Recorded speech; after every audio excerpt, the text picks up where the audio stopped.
Hi friends, welcome to Deepa's kitchen. ഇന്ന് നമ്മൾ തയ്യാറാക്കാൻ പോകുന്ന കർണാടക സ്റ്റൈൽ ഒരു ചിക്കൻ ബിരിയാണിയാണ്. നമുക്ക് തയ്യാറാക്കി നോക്കിയാലോ. അതിനായി നമ്മൾ ഇന്ന് എടുത്തിട്ടുള്ളത് ഒരു കുക്കറാണ്. ഇതിലാണ് നമ്മൾ ഇന്ന് ബിരിയാണി തയ്യാറാക്കാൻ പോകുന്നത്. കുക്കർ ഇപ്പം നന്നായിട്ട് ചൂടായി വന്നിട്ടുണ്ട്. അതിലേക്ക് ഞാൻ ഒഴിച്ചു കൊടുക്കാൻ പോകുന്ന സൺഫ്ലവർ ഓയിലാണ്. ഇതൊരു 100 ഗ്രാം സൺഫ്ലവർ ഓയിലുണ്ട്. വെളിച്ചെണ്ണ ചേർത്ത് കൊടുത്താൽ അതിന്റെ ടേസ്റ്റ് മാറിപ്പോ, അതുകൊണ്ട് നമ്മൾ ചേർത്ത് കൊടുക്കുന്നത് സൺഫ്ലവർ ഓയിലാണ്.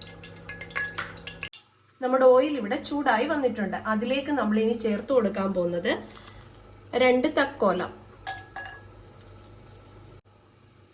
ചെറിയ 5 പീസ് കറുകപ്പട്ട, 3 ഏലക്ക, ഒരു 4 ഗ്രാമ്പു. ഇതൊന്ന് ബ്രൗൺ കളർ ആയി വരട്ടെ.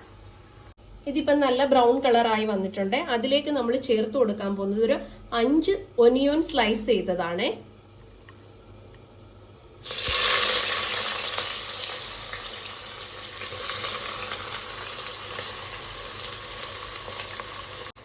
മീഡിയം സൈസ് ഒനിയൻ ആണ് ഞാനിവിടെ എടുത്തിട്ടുള്ളത്. ഇതൊരു 1/2 കിലോ ചിക്കൻ ബിരിയാണിക്ക് വേണ്ടിയിട്ടാണ്. നമ്മുടെ ഒനിയൻ എല്ലാം ഗോൾഡൻ കളറായി വന്നിട്ടുണ്ട്. ദാ ഇതുപോലെ. ഇനി നമുക്ക് ഇതിലേക്ക് ടൊമാറ്റോ ആഡ് ചെയ്ത് കൊടുക്കാം. ഒരു 5 ടൊമാറ്റോ സ്ലൈസ് ചെയ്തെടുത്തിട്ടുള്ളതാണ്.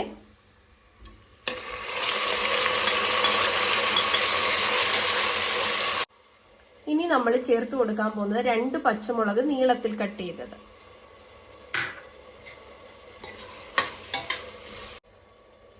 ഇനി നമ്മൾ ചേർത്ത് കൊടുക്കാൻ പോകുന്നത് മല്ലിയിലയാണ്. 1 കപ്പ് മല്ലിയില. അടുത്തതായി പുതിന 1 കപ്പ്.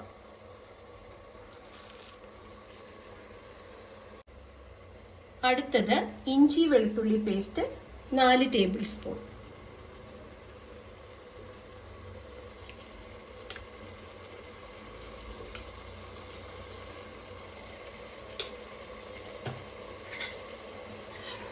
ഇതെല്ലാം ഒന്ന് ഇളക്കി യോജിപ്പിക്കാം. മല്ലിയില ഇഷ്ടമല്ലാത്തവർക്ക് പുതിന മാത്രം ആഡ് ചെയ്ത് കൊടുക്കാവുന്നതാണ്. ഇനി ഇതിലേക്ക് നമുക്കൊരു 1/2 ടീസ്പൂൺ മഞ്ഞൾപ്പൊടി, 1/2 ടീസ്പൂൺ ഗരം മസാല. ഇനി നമ്മൾ ചേർത്ത് കൊടുക്കുന്നത് കാശ്മീരി ചില്ലിയാണ്, 2 ടേബിൾ സ്പൂൺ. ഇത് നല്ലൊരു കളറ് കിട്ടും.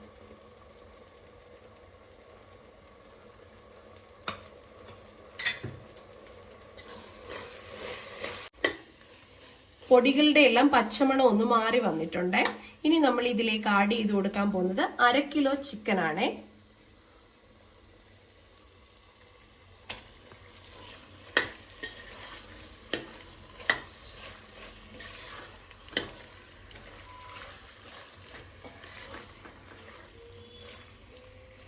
ഇതൊരു 5 മിനിറ്റ് നമുക്ക് വഴറ്റിയെടുക്കാം. ഇനി ഇതിലേക്ക് നമുക്കൊരു 1/2 ടേബിൾ സ്പൂൺ ഉപ്പ് ചേർത്ത് കൊടുക്കാം.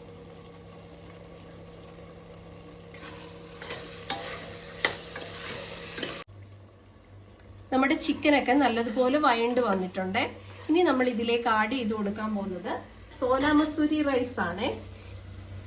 ഈ ഗ്ലാസ്സിന് 2 ഗ്ലാസ് റൈസ് ആണ് ഞാൻ എടുത്തിട്ടുള്ളത്. കഴുകി വൃത്തിയാക്കി 15 മിനിറ്റ് സോക്ക് ചെയ്ത് വെച്ചിട്ടുള്ളതാണ്.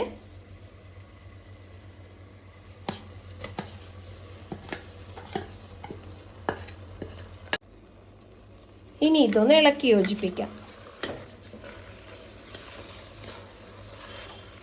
ഞാനിതിപ്പോ ചേർത്ത് കൊടുത്തേക്കുന്നത് ഈ സെയിം ഗ്ലാസ്സിന് 4 ഗ്ലാസ് വെള്ളമാണ്. നിങ്ങൾക്ക് 1 ഗ്ലാസ് അരി എടുക്കുന്നെങ്കിൽ 2 ഗ്ലാസ് വെള്ളം, ആ ഒരു കണക്കിന് നിങ്ങൾ ചേർത്ത് കൊടുക്കണേ. ഇനി ഇതൊന്ന് തിളച്ചു വരണം. തിളച്ചു വന്ന ശേഷം മാത്രമാണ് നമ്മൾ കുക്കർ അടച്ചു വെക്കേണ്ടത്. അല്ലെന്നുണ്ടെങ്കിൽ മസാല മേളിലും നമ്മുടെ റൈസ് എല്ലാം താഴെയുമായി പോകും. അതുകൊണ്ട് ഇതൊന്ന് തിളയ്ക്കുന്നിടം വരെ നമുക്ക് വെയിറ്റ് ചെയ്യാം. ഇതിപ്പം ബിരിയാണി നല്ലതുപോലെ തിളച്ചു വന്നിട്ടുണ്ട്. ഇനി നമുക്ക് ഇതിന് ഉപ്പ് പാകത്തിനാണോ എന്നൊന്ന് നോക്കാം. ഉപ്പ് കുറച്ച് കുറവാണ്. നമുക്ക് ഇനി ഇതിലേക്ക് ഒരു 1/2 ടേബിൾ സ്പൂൺ ഉപ്പും കൂടെ ആഡ് ചെയ്ത് കൊടുക്കാം. നമ്മുടെ ബിരിയാണി ഇപ്പൊ തിളച്ചു വന്നിട്ടുണ്ട്. ഇനി നമുക്ക് കുക്കർ അടച്ച് 1 വിസിൽ അടുപ്പിച്ചെടുത്തിട്ട് വരാം. സാലഡ് തയ്യാറാക്കാൻ വേണ്ടിയിട്ട് 1 കുക്കുംബറും 1 ക്യാരറ്റും 1 ഒനിയനും സ്ലൈസ് ചെയ്തെടുത്തിട്ട് വന്നിട്ടുണ്ട്. അതിലേക്ക് നമുക്കൊരു 1/2 table spoon lemon juice add ചെയ്യാം.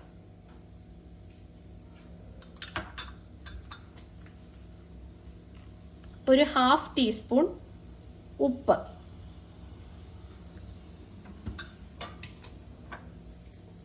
ഇനി ഇതൊന്ന് നന്നായിട്ട് മിക്സ് ചെയ്തെടുക്കാം. നമ്മുടെ സാലഡ് റെഡി ആയിട്ടുണ്ടേ. ഇനി നമ്മുടെ ബിരിയാണി ഒന്ന് തുറന്നു നോക്കാം. ഇത് ഒരു ബിസിൽ അടുപ്പിച്ചെടുത്ത ബിരിയാണിയാണ്.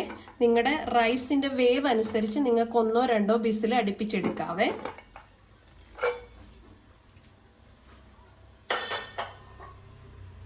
നമ്മുടെ റൈസൊക്കെ നന്നായിട്ട് വെന്ത് കിട്ടിയിട്ടുണ്ട്.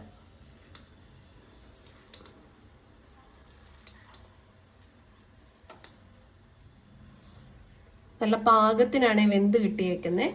നിങ്ങളൊരു ബിരിയാണി ഇഷ്ടപ്പെടുന്ന ആളാണെങ്കിൽ മസ്റ്റായിട്ട് ഇതൊന്ന് ട്രൈ ചെയ്ത് നോക്കണേ. വെറൈറ്റി ടേസ്റ്റ് ഉള്ളൊരു ബിരിയാണിയാണ്. മസാലയെല്ലാം എല്ലായിടത്തും എത്തിയിട്ടുണ്ട്. ഫ്രണ്ട്സ്, നമ്മുടെ ബിരിയാണി റെഡിയായി വന്നിട്ടുണ്ട്. നല്ല ചൂടോടുകൂടി നമുക്ക് കഴിക്കാൻ പറ്റുന്ന നല്ലൊരു ടേസ്റ്റി ആയിട്ടുള്ള ബിരിയാണിയാണ്. ഇനി ഇതിലേക്ക് നമുക്ക് സാലഡും കൂടെ ചേർത്ത് കഴിക്കാം. ഈ വീഡിയോ ഇഷ്ടമായാൽ ലൈക്ക് ചെയ്യാനും സബ്സ്ക്രൈബ് ചെയ്യാനും മറക്കരുതേ. തൊട്ടടുത്തുള്ള ബെൽ ബട്ടണിൽ പ്രസ് ചെയ്ത് ഓൾ എന്ന് സെലക്ട് ചെയ്താൽ ഞാനിടുന്ന വീഡിയോസിൻ്റെ നോട്ടിഫിക്കേഷൻ എല്ലാം നിങ്ങൾക്ക് ആദ്യം തന്നെ ലഭിക്കുന്നതാണ്. Thank you.